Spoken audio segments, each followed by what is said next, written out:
In-text citations are boring, you say? Challenge accepted. Welcome to Ms. Cunningham's video guide for in-text citations. So it shouldn't surprise you that the best place to look for information on in-text citations is our Purdue Online Writing Lab. And once you get here on the drop-down menu, you can look at MLA in-text citations, the basics. So once you're here, you can scroll down, and this first part, basic in-text citation rules, is a really great thing for you to look at. One of the problems students of all ages have with in-text citations and MLA format in general is that they try to memorize the rules for citations instead of really understanding the reasons behind everything.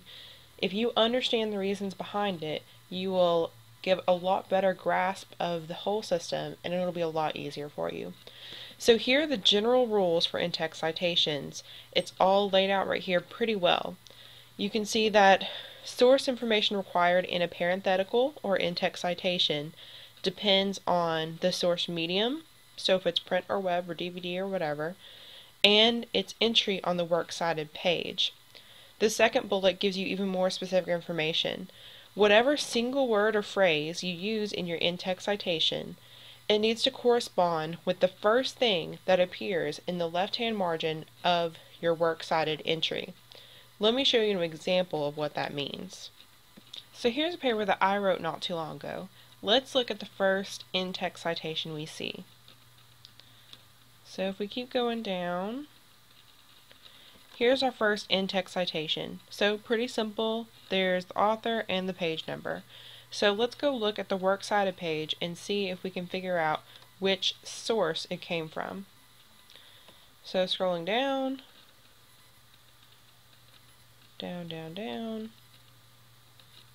to the works cited. So you can see this is the source that it came from. It's really easy to point out because the keyword we saw in the parenthetical citation is the first word or name of our citation in the works cited page. This system is designed this way so it's really easy for people to look at a quote that you used or a paraphrased item and be able to find it on your works cited page. So let's take a look at the basic format of an in-text citation. Here is the most common example. You can see that you have the author's last name and the page number.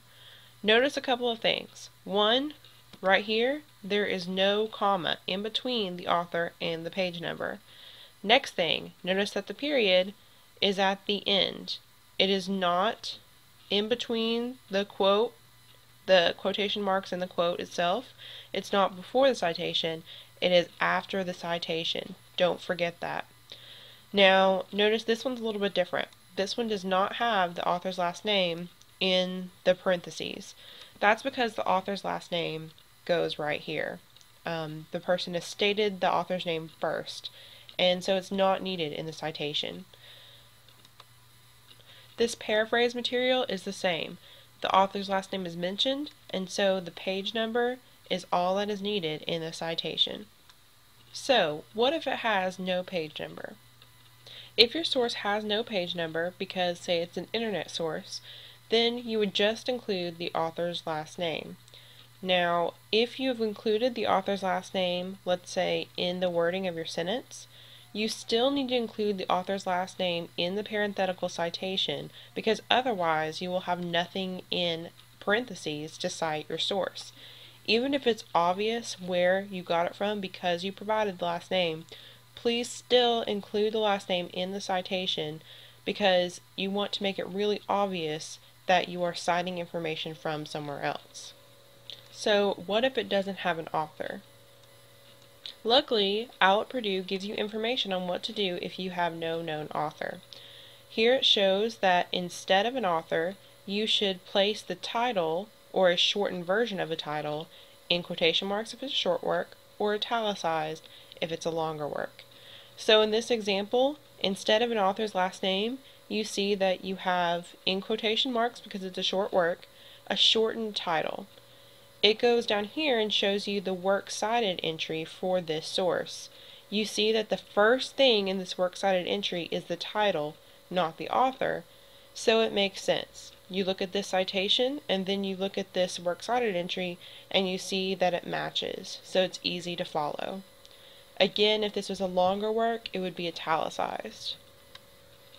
So what if this is in your own words? You just paraphrase the information. You have to cite all the things. No matter what kind of information you have, if it is in a quote or if it's in paraphrased, if you got the information from a source other than yourself, you have to cite it with an in-text citation. Cite all the things. So what if you forget the page number? No, don't forget the page number. You need to include this in your notes. If you don't have a page number, don't cite it, don't use the information. Otherwise, you're going to have to go back and find the page number. What if you forget the source where you got this piece of information you want to use? Don't do that either. You have to know where you got all your information or you cannot use it in your paper. What about block quotes? Block quotes are not as scary as they might look. Let me show you how you use them in your paper. Luckily, OWL has resources for this too. So down in the menu, you can see MLA formatting quotations. And when you scroll down, there's a place for short quotations and long quotations. So let's take a look at this one. So here's an example of a long quotation. And a long quotation is defined as over 4 lines. So when you're typing it out, if it goes over 4 lines, it should be a block or long quote. Notice that you still have an introduction to the quote, and this introduction ends in a colon. Then you skip a line and go to your block quote. It is indented one tab all the way down. Now here's something you need to note. Notice that before how I said that the period was at the end of the citation, and to never forget that? Well, in a block quote, the period comes before the citation. I know, shocking.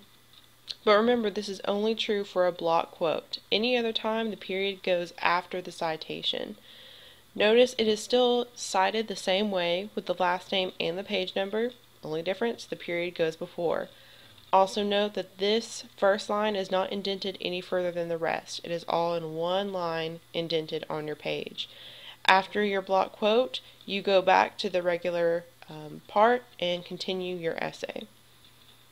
Now there's a lot more we could talk about for in-text citations, including how to incorporate them into your writing seamlessly. But for now, this will be good enough. Just remember to, if you have any questions, check out the online writing lab, In-Text Citations, the Basics. Cite all the things, and don't forget to ask your teacher.